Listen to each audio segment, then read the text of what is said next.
Hey, everybody, welcome back to J is for Justice. My name is Jay, and I am your host. We've all been wondering what was going to happen to the lot at 1122 King Road. I think we have some answers from C. Scott Green himself. Let's get into it.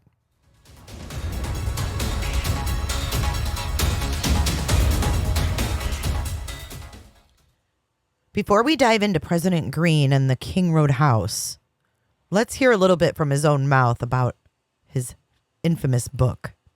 President Green, I hear there's a book out that might draw in some of your expertise and of things that you were challenged with when you came into office. Do you want to talk a little bit about the book? Yeah, sure. We talk a lot here about telling our story, and we've been through a lot in the first 4 years here at the U of I. If you think about it, we were on the brink of insolvency. We've turned that around. We've implemented a Vandal hybrid model, which is really unique to this university, but helps straighten out our finances.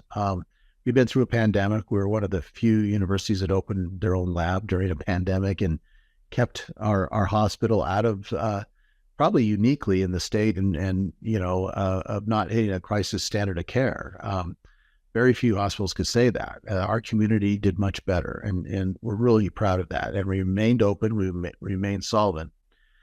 And then we also just experienced, as everyone knows, a capital crime on campus, which, shook us, and we're still recovering, if I'm being totally honest. So, we thought we ought to tell that story, and we're doing that. We have a co-author, Temple Kenyon, and we've written a book about this and about the P3 deal we did on the steam plant, which helped kick off a lot of our financial recovery. There's just a lot of things in there that will help university presidents and even managers. And it's just a good story about how the process it took to become president, and then all that we did to right the institution and put us on the path where we could be a viable institution for competing for something like a University of Phoenix. We're not going to get into the University of Phoenix in this video, but make sure you're subscribed because that video is in the works. The book talks about all that. It doesn't talk about the University of Phoenix yet because it's not done. That'll be the next one. And for now, we've got that. And did he just say the next one? Now we're going to listen to Elmer Fudd try to spit out where the proceeds from the book are going and what it's going for. I'll just say that all the university revenues that come from this book, it's not a Scott Green project; it's a university project. So it's all going to the Healing Gardens for remembering the lost students. Say their names: Kaylee Gonsalves, Madison Mogan, Xana Kernodle, and Ethan Chapin. What is wrong with this guy? But he'll say Brian Koberger's name in that book. So we'd encourage you to go out and buy it. I understand that you're going to send that type of information, a QR code. You can just order the book. Make sure you get that QR code out there. After this in a follow-up email. And we're excited for people to read it. We think it's really good. Why does this pleasurable smile seem so far off from a book that's proceeds are going to victims, college-age victims of a quadruple homicide? I don't know about you guys, but this seems really out of place to me.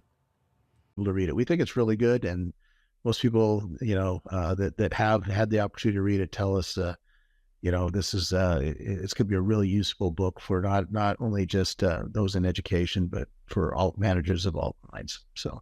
Yes, we will definitely send out that information on how people can get that book along with the link. We appreciate it. Yeah. There is a question. You brought up the Healing Gardens for the loss of our students. There was a question regarding the King house and that this particular person said it used to be a 2-bedroom house when they were living here on campus. I thought that was kind of a weird comment that was thrown in there, that there was someone in the chat that said that house was a 2-bedroom house when they lived there. And we all know that Scott Green's family owned that home way, way, way back in the day. I just wanted everybody to keep in mind that this interview was conducted on October the 6th of 2023. So honestly, this was out there for months. And I want to give a shout out to the Evile CJ for sending me this link, because this has a lot of good information in it. What's the latest on what's going to be happening with the house on King Road? So the house was donated to us. Frankly, there was a lot of damage done to the house, and it really was not safe as part of the investigation. Damage was done to the house, and it was deemed unsafe because of damage done to the house. What type of damage? We know that there were walls removed and things like that. Let's listen further into it. And all that had to be remediated before we could do anything with it. So we've completed that remediation. We've taken... So this was back in October. They said they have completed the remediation. And that means that they've completed all of the crime scene cleanup at that point. If you think back to when they originally brought that cleaning crew in and Ann Taylor was there screaming and waving her arms like, "Stop this nonsense. What are you doing?" I think back then they wanted to get the remediation done and tear that house down.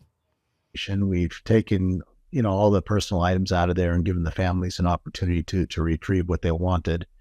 And we safely disposed of the rest because a lot of it was contaminated. In a prior interview, Steve and Christy Gonsalves said that they were literally given boxes of Kaylee's things. Remember, her mom couldn't bear to open them and go through them. But that's what he's talking about. The U-Haul day when we saw all of their things being brought out. I just feel like this just seems like so blasé to him. And it really, really hurts my heart for the victims' families. I'm really seeing where a lot of frustration probably stemmed from during the investigation. Now it's just a matter of tearing down the house at some point. We aren't going to do it during the school year.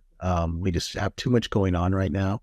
We have too much going on right now, aka classes are in session. And we're about a month away from the 1-year anniversary of a quadruple homicide that took place in a off-campus house. But he's about to tell us what he's going to do with that off-campus property. Wait for it. So, we deferred that decision, but, probably till at least after this semester is done. But the house will come down. And the idea is that, we do want to do something with the land that would benefit, future students. And so the idea is that we may use it for low income housing or something like that, but, and probably get our College of Art and Architecture students involved in that. The probablys and the maybes sounds like they already have an idea of what they're going to do with it. But I'm curious to know what you guys think about this. Let's finish. But we'll see. We still have decisions to make on it. And, frankly, I want to make sure that we do what's right for the families and the students. And so we're taking our time in deciding exactly when and how to do this. So he said this back in October that he was taking into consideration the families. Do you feel like he took in consideration the families by tearing down that house before the trial? And if they had a lot going on back in October, why couldn't they wait until the end of the trial? No tough questions for C. Scott Green. He should have been asked why the decision to tear it down before justice for the 4 students who have names: Kaylee Gonsalves, Madison Mogan, Ethan Chapin, and Xana Kernodle. I'll see you guys in the next video.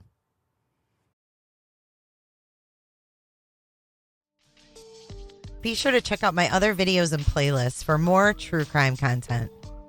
And if that's not enough, you can join our Patreon. Don't have a tinfoil hat? It's okay. We'll make you one. It's that easy. See you guys in the next video. See you later. Bye.